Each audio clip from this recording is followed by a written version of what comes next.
Hello मेरे प्यारे बच्चों, कैसे हैं आप सभी। आशा करता हूँ सभी फिट होंगे। प्यारे बच्चों, लास्ट वीडियो में हमने आपको जो क्वेश्चन नंबर 5 है वहाँ तक सॉल्व करना सिखाया था। इस वीडियो में हम लोग क्वेश्चन नंबर 6 और उसके आगे क्वेश्चन सॉल्व करने वाले हैं। बाकी जो मैंने प्रीवियस वीडियोस बनाए हैं या जो मैं आगे की वीडियोस बनाऊंगा ना, उनका लिंक आपको मैं नीचे डिस्क्रिप्शन बॉक्स में भी दे दूंगा और ऊपर आई बटन में प्रोवाइड करा दूंगा। साथ ही नोट्स वगैरह के लिए आप हमारा एप्लीकेशन डाउनलोड कर सकते हैं। तो चलिए स्टार्ट करते हैं। क्वेश्चन नंबर 6 में क्या बोल रहा है कि prove that a diameter of a circle which bisect a cord of the circle, यानी कि डायमीटर जो है वो क्या करता है, बाइसेक्ट करता है कॉर्ड सर्कल के कॉर्ड को। Also bisect the angle subtended by the chord at the centre of the circle, और साथ ही साथ कॉर्ड के द्वारा जो सर्कल के सेंटर में हमारा एक एंगल बनता है उसको ये बाइसेक्ट करता है। ये अपने को प्रूव करना है। कैसे प्रूव करेंगे ये मैं आपको डायग्राम के थ्रू समझा दूँ। तो देखो यहाँ पर हमने एक सर्कल बनाया है जिसका हमने एक सीधा से डायमीटर बना दिया। इस डायमीटर का नाम हमने CD रखा है। एक हमने कॉर्ड बनाया है AB। हमको यही प्रूव करना है कि ये जो हमारा CD है ना, ये क्या करता है, AB को बाइसेक्ट करता है, यानी कि यहाँ पर आधा और यहाँ पर आधा करता है। तो ये हमको पहले से ही पता है। हम लोग जानते हैं कि सेंटर से कोई भी जो परपेंडिकुलर लाइन होता है, मैंने आपको पिछले वाले वीडियो में इसके बारे में डिटेल में लिख कर भी दिखाया था, आप लोग वो वीडियो देख लीजिएगा कि सेंटर से जो सीधी लाइन बनती है किसी भी कॉर्ड के ऊपर, वो उस कॉर्ड को क्या करती है, बाइसेक्ट कर देती है। तो बस यहाँ पर आपको भी पॉइंट दे दो नाम, जैसे कि मान लो इसका नाम मैं देता हूँ पॉइंट E, ठीक है। तो अब हम लोग इसमें ऐसे लिखेंगे कि हमारे पास CD जो है वो डायमीटर है और AB जो है वो एक कॉर्ड है। हम लोग क्या जानते हैं, जो डायमीटर होता है वो सेंटर से होकर पहले से गुजरता है।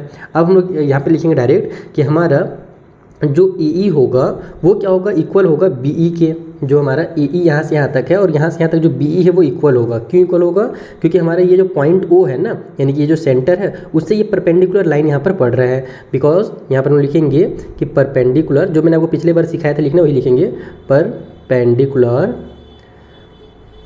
फ्रॉम सेंटर, शॉर्ट में लिख रहा हूँ मैं, from centre bisect the chord. बस इतना लिख दो, इतने भी आपका काम चल जाएगा। टीचर समझ जाएगा कि बच्चे का कॉन्सेप्ट क्लियर है कि कोई भी सेंटर से जब परपेंडिकुलर पड़ता है तो वो कॉर्ड को बाइसेक्ट कर देता है।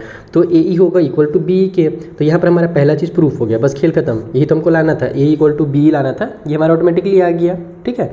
अब हम लोग को दूसरा चीज़ क्या बोला गया था कि जो कॉर्ड है उसके द्वारा जो एंगल बनेगा सेंटर में, ये इसको भी बाइसेक्ट करेगा। कैसे एंगल बनेगा वो समझो। सेंटर में अपन A से O को ज्वाइन कर देते हैं और उसी तरीके से B से भी O को ज्वाइन कर देते हैं। तो यहाँ पर जो हमारा कॉर्ड था उसके द्वारा यहाँ पर बड़ा से एक एंगल बन रहा है सेंटर में, ये वाला जो हमारा कंप्लीट एंगल है।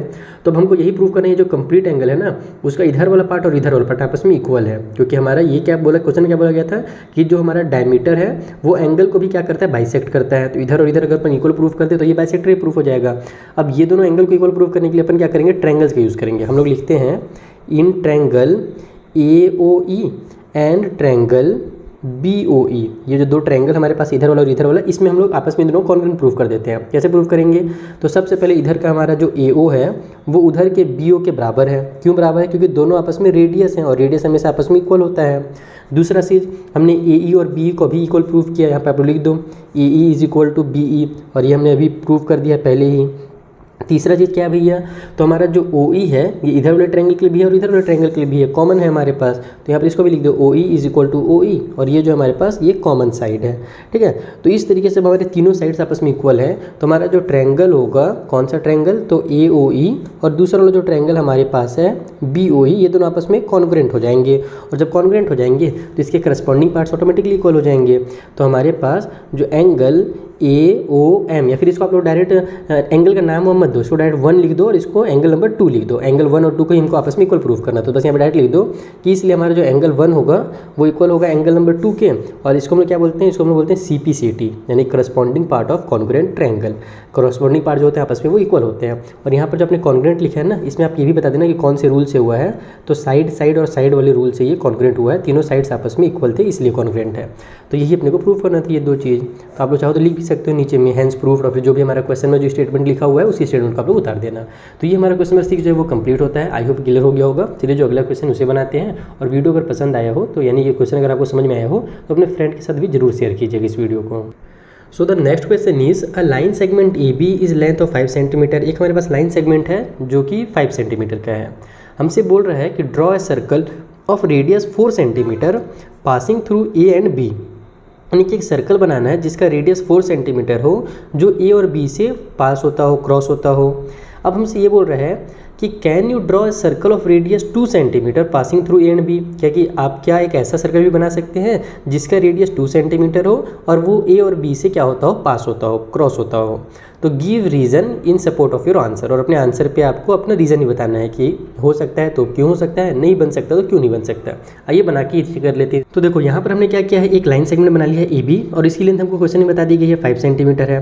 पहला सर्कल बोला गया है उसका रेडियस जो होगा ना वो हमारा 4 सेंटीमीटर होगा। तो उसके लिए देखो स्टेप वगैरह बहुत लंबा चौड़ा रहता है इसमें सर्कल बनाने के लिए। मैं आपको बेसिक समझाता हूँ कि हम लोग इसका एकदम सेंटर पकड़ते हैं, यानी कि एक परपेंडिकुलर बाइसेक्टर यहाँ से बनाते हैं।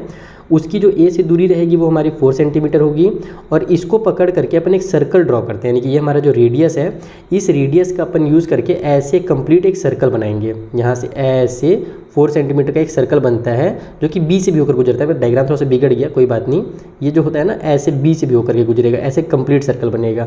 वो मेरा थोड़ा सा मैंने लेंथ मेजरमेंट वगैरह नहीं किया है, यहाँ पर एग्जैक्ट मैंने 5 सेंटीमीटर नहीं लिया है। तो इस तरीके से ये पॉसिबल है। क्यों पॉसिबल वो समझना, क्योंकि हमारा यहाँ से यहाँ तक अगर 4 है तो इधर से यहाँ तक भी हमारे पास 4 होगा, तो टोटल हमारा जो डायमीटर होगा वो टोटल कितना हो गया, 8 सेंटीमीटर हो गया।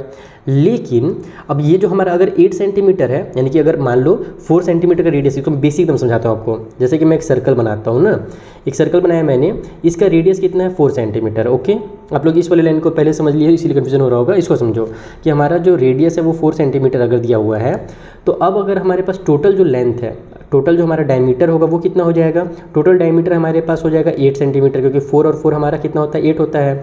तो इसके बीच में कहीं ना कहीं हमारे पास 5 सेंटीमीटर का हम लोग एक लाइन जरूर बना सकते हैं। यहाँ से मान लो मेरा ए और यहाँ से यहाँ तक बी मेरा 5 सेंटीमीटर का बन सकता है।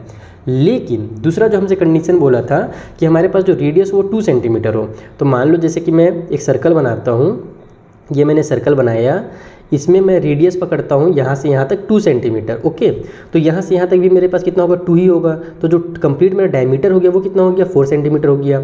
अब मैं अगर इसमें इधर कहीं पर भी लाइन बनाऊँ, देखो ये जो डायमीटर होता है ना वो सबसे बड़ा लाइन होता है किसी भी सर्कल के अंदर के।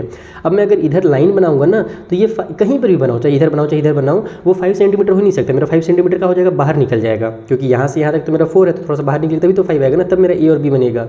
इसका मतलब कि हम लोग 2 सेंटीमीटर का रेडियस लेकर के एक ऐसा सर्कल नहीं बना सकते जिसका जो लाइन हो ना वो कितना हो, हमारा ए बी लाइन सेगमेंट में ए और बी को ज्वाइन करते हुए, यानी कि इस तरीके से इसने ज्वाइन किया हुआ है ए और बी को, वैसा ज्वाइन कर ही नहीं सकता ये, क्योंकि यहाँ पर पहले से इसका जो डायमीटर है वो छोटा हो गया। तो इसमें भी आपका आंसर बस रीजन उसी टाइप से लिख लीजिएगा कि हम लोग नहीं बना सकते। इसका आंसर नो होगा। और क्यों नो होगा, क्योंकि हमारे पास जो डायमीटर है वो क्या भैया, वो कम है। तो डायमीटर इज़ शॉर्टर, बस इतना ही आपको लिखना है इसमें, diameter is shorter than A B.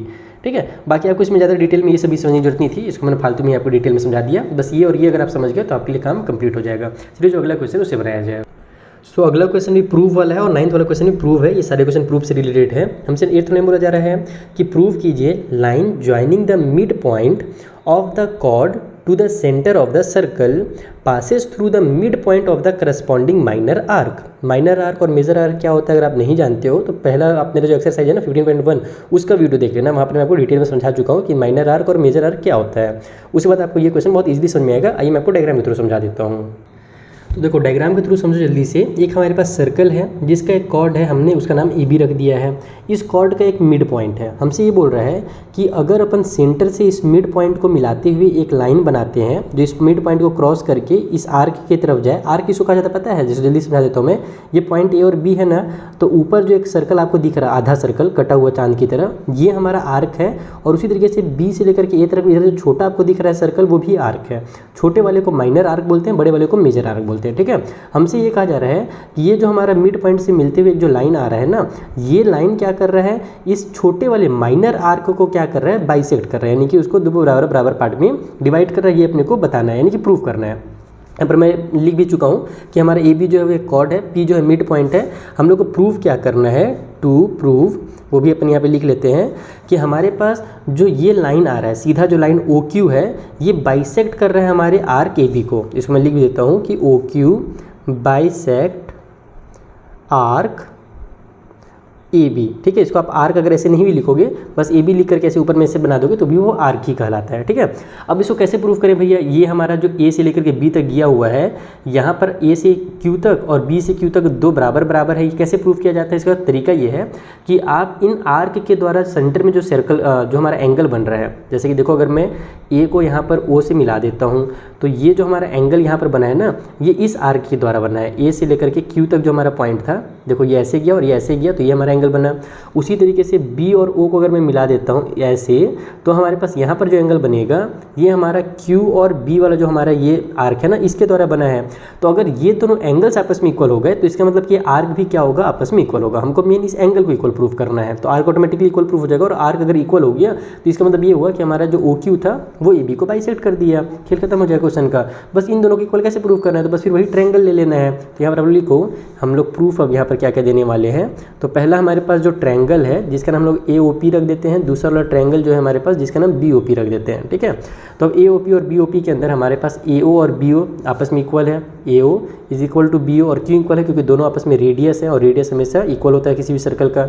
उसके बाद हमारे पास ए पी और बी पी आपस में इक्वल हो जाएगा, तो यहाँ पे लिखो आप लोग A P is equal to B P, और ये क्यों इक्वल है, क्योंकि पी हमारा मिड पॉइंट है, तो P is mid point of A B का मिड पॉइंट है, इसीलिए ए पी और बी पी इक्वल होगा।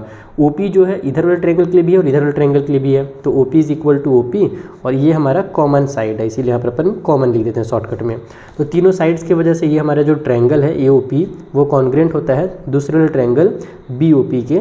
रूल भी लिख दो आप लोग, साइड वाले रूल से कॉन्ग्रेंट हुआ है, तो इसलिए हमारा जो एंगल यहाँ पर बनेगा, ये वाला एंगल और ये एंगल, ये दोनों आपस में क्या होंगे, इक्वल होंगे। यानी कि हमारा एंगल जो ए ओ पी दिख रहा है वो इक्वल हो जाएगा हमारे एंगल बी ओ पी के। और किस लिए हो रहा है, तो सी पी सी टी से हो रहा है। Corresponding part of congruent triangles are always equal. तो अगर ये एंगल और ये एंगल आपस में इक्वल है, इसका मतलब ये हुआ कि हमारा जो आर्क होगा, इधर वाले एंगल का आर्क कौन सा है, ए क्यू है, यानी कि आर्क ए क्यू क्या होगा, आपस में इक्वल हो जाएगा हमारे आर्क बी क्यू के। बस इतना ही आपको लिखना है, ज़्यादा डिटेल में इसको लिखने की जरूरत नहीं है।